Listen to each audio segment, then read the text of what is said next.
সরকার নির্ধারিত নির্দেশ মেনে কেনা হচ্ছে না ধান। এই অভিযোগে ভরতপুর ১ নম্বর ব্লকের কৃষক বাজারে বিক্ষোভ কৃষকদের। সোমবার দুপুরে খবর পেয়ে ঘটনাস্থলে বিডিও গেলে তাকেও ঘিরে বিক্ষোভ কৃষকদের। বহরমপুর শহরেই 4 star deluxe premium hotel with luxury and comfort golden retreat. এখানেই জেলার একমাত্র ডিস্কোথেক, আছে রেস্টুরেন্ট, লাউঞ্জ বার, অত্যাধুনিক gym, spa, swimming pool, club মেম্বারশিপের সুযোগ। বহরমপুর শিল্প তালুকে গোল্ডেন রিট্রিট।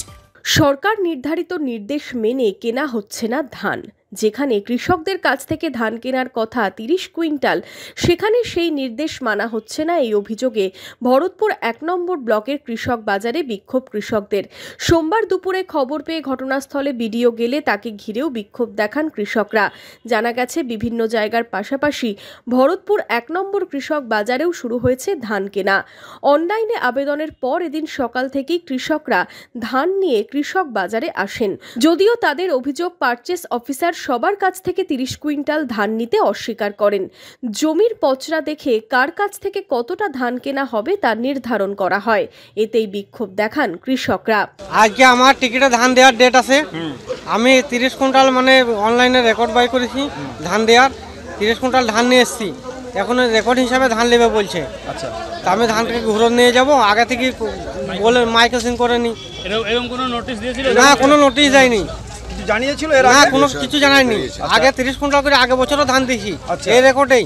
সমস্যা 10 বছর ধরে ধান বিচে আসছি, কিন্তু আজকে বলছে যে এই ঘাটে যতটুকু জমির রেকর্ড আছে সেইটুকু ধান নেবো, আর বাকি ধান নেবো না, ঘুরে নিয়ে যেতে হবে বাড়ি। তা আমাদেরকে তো আগে থেকে নোটিশ করতে হতো, তা নোটিশ করা হয়নি। তাহলে আজকে আমরা কি করবো ধান গোড়া নিয়ে?